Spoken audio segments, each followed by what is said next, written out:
seja bem-vindo a mais uma aula de arte. Eu sou Nailson Mesquita, professor da Rede Estadual de Ensino. E na aula de hoje nós vamos falar um pouquinho sobre a fotografia, né, juntamente aí com a arte digital, né? Até porque a gente sabe que a fotografia e a arte digital estão bem ligados, né, nos dias atuais, principalmente. Então vamos observar um pouquinho a aula de hoje. Se vocês tiverem alguma dúvida, né, coloquem no seu caderno essas anotações, perguntem depois o seu professor que ele vai saber lhe responder, tá bom? Então, olha só. A fotografia, gente, é uma técnica de reprodução de imagens que usa como base a luminosidade, né? A gente sabe, até porque se o dia não está tão legal, né, a foto não fica tão boa. A luz é tão importante para a fotografia que é a origem da palavra, né? Que é uma junção dos termos grego foto, que significa luz, e graphen, que exprime a noção de escrita, né? Ou seja, escrita da luz, ou a luz que escreve aí a imagem, né? Portanto, a denominação de fotografia é a escrita com a luz. Olha só que interessante. Sua história remonta a períodos da antiguidade, mas foi somente em 1826 que a primeira foto foi feita. E o responsável foi quem? O francês Joseph Niepce. Gente, notem o nome deste jovem, que a história dele é fantástica, tá? Então, a primeira aí, né, a gente trouxe até um exemplo aí, tá? Para vocês observarem melhor, sobre a primeira máquina fotográfica, tá? Uma das primeiras aí que foram feitas pelo homem. Olha só que interessante, né? É muito interessante porque é bem diferente das que a gente conhece hoje, né? Inclusive, diferente até porque a gente utiliza essa câmera agora, né? Não essa, mas o conceito dela até mesmo no nosso celular, né? Então ela ficou bem pequena, não é verdade? Bom, a história da fotografia, né, ela é composta de diversos avanços tecnológicos ao longo dos anos, né? Afinal, quem diria que o fenômeno fotográfico descoberto por Platão em 1375 a.C. iria originar, né, o princípio de todas as câmeras, não é verdade? Na obra A República, o filósofo descreve os princípios de fotografia, no momento em que cita, né, as sombras das pessoas nas cavernas. Porém, o primeiro a fazê-lo, né, foi o filósofo chinês Mozi. Então, gente, a fotografia, né, ela já começa a nascer junto aí com Platão, né, com as suas experiências aí em 375 a.C., né? E através dessas experiências e notações dessas experiências, que é muito importante isso, é importante dizer que as experiências, gente, elas são traduzidas em notações. E através dessas notações, outros filósofos dentro da história aí têm acesso e, né, se interessam pelo tema e vão começando a trabalhar dentro desse tema também, né, porque acham interessante. Então, através das experiências de Platão, outros filósofos, outros pensadores começaram a pesquisar a respeito disso, né? E aí nós temos aí, ó, na imagem, o próprio filósofo, em A República, ele cita aí os parâmetros que deve ser feito para se ter uma fotografia. Isso nós estamos falando nos termos iniciais, tá? A gente observa aí na imagem, olha só, né? Uma forma de fotografar. Então veja que a caixa, ela é bem maior do que aquela que a gente viu, né? Essa aí é a chamada câmara escura, tá, gente? Então nós temos uma câmara aí que ela é totalmente escura, né? E através da luminosidade, tá? E outras formas aí de criação dentro desse filamento onde a luz ela vai passar, nós teremos aí uma fotografia na imagem sendo representada ali na imagem, tá? Na parede, tranquilo? Então essa é uma das primeiras formas de representação, beleza?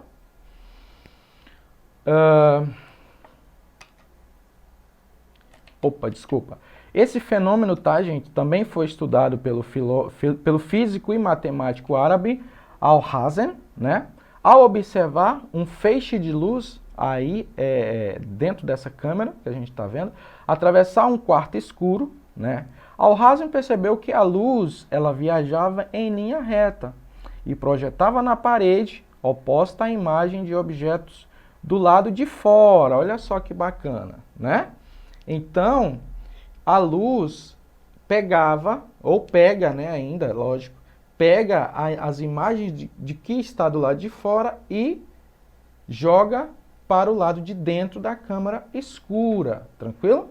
Por volta do século XVI, os buracos da câmara escura foram acoplados a lentes, fazendo com que as imagens ficassem mais nítidas. Olha só que bacana. Então aí a gente já vê outro estudioso, né, trabalhando aí dentro desses conceitos, né, que é o Alhazen.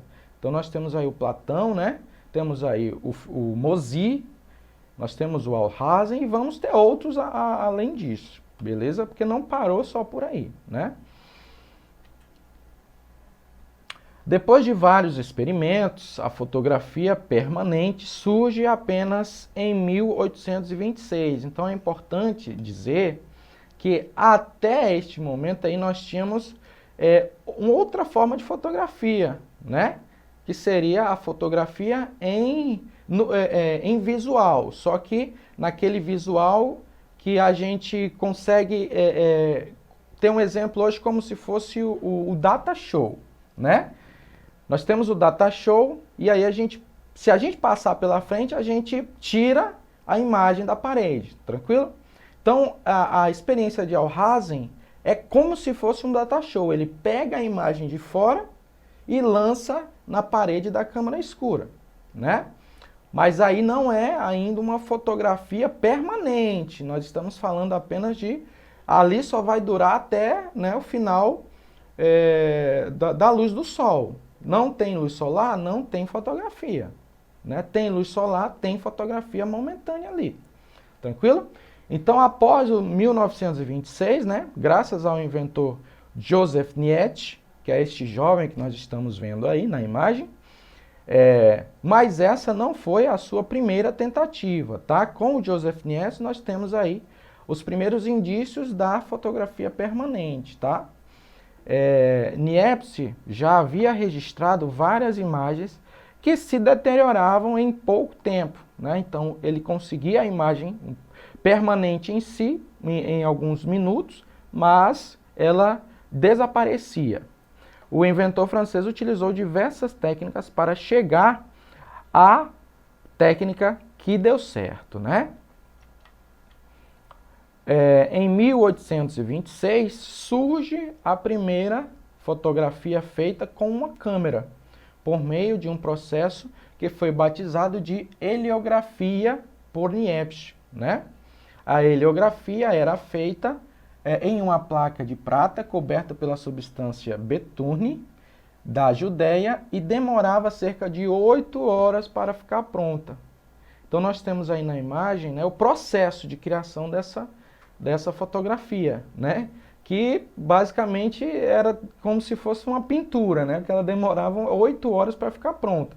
Então veja como mudou do início para cá, né? Aí nós tínhamos, nessa época ainda nós tínhamos o quê? Não tínhamos uma imagem nítida, né? Como nós temos hoje. E ainda, além disso, nós tínhamos o quê? O tempo, né? Que demorava bastante. Hoje não, hoje é segundos, milésimos de segundos. A gente já captura a imagem, já edita, e já começa a trabalhar com ela, né?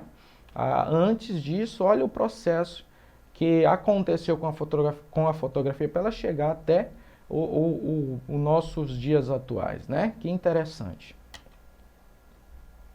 Aí nós temos, né, a arte digital aí já nos dias atuais, né? Porque nos dias atuais a gente já tem a fotografia de forma que a gente pode adentrar junto desse sistema, né? Dentro do mundo digital.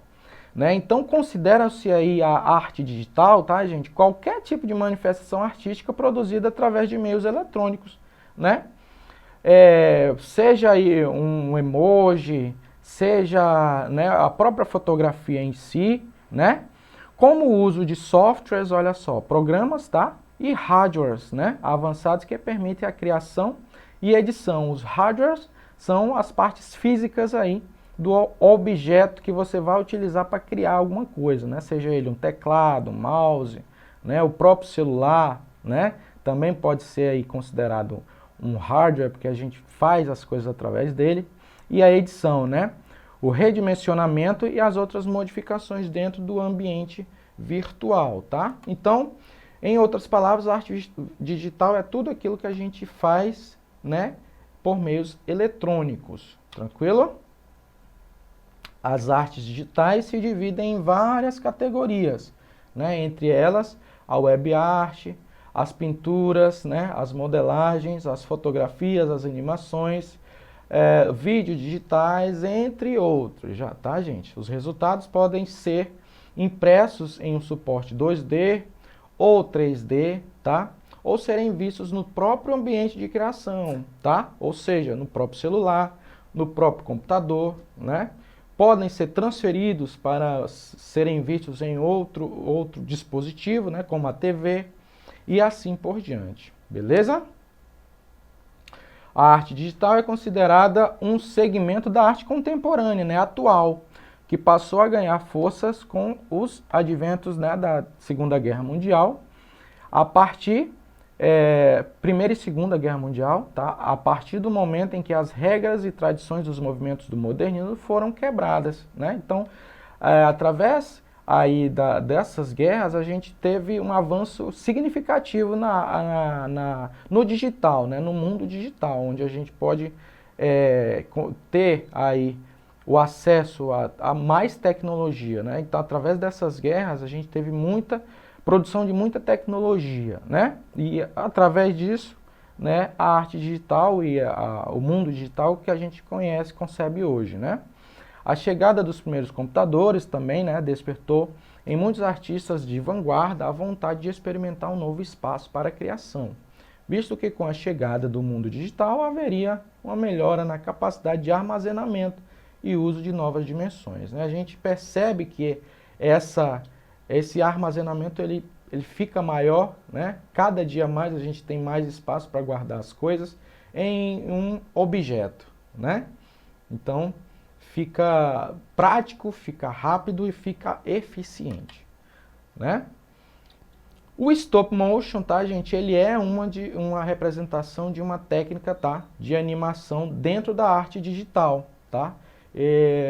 Que consiste em criar uma simulação de movimentos contínuos com objetos estáticos por meio da sequência de uma série de imagens fixas e sucessivas. Então, através do movimento, né, o autor ele vai tirando fotos e movimentando as figuras, aí como vocês podem observar na imagem, e após isso ele edita essas imagens, tá?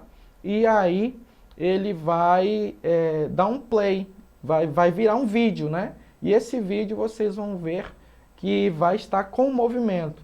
Então essa é a técnica de stop motion. Beleza, meus amigos? Bom, então, para a gente finalizar, tá? Vamos fazer um breve exercício, onde você vai fazer o seguinte, tá? Você vai descrever o que é arte digital, a gente viu lá no início, né? Cite aí, ó, coloque aí no seu caderno quais os recursos, tá, que são necessários para produzir uma animação em stop motion, né? O que é necessário? O seu celular, né? E aí você vai criar um roteiro de stop motion. Aí você vai criar essa animação pequena, tá, em stop motion, e aí vai compartilhar com seus colegas, tá bom? Esse aí é o nosso exercício para você aprender um pouquinho sobre o stop motion. Tranquilo? Por hoje é só. Não esqueça de acessar a nossa plataforma Eduque e até a nossa próxima aula. Até mais.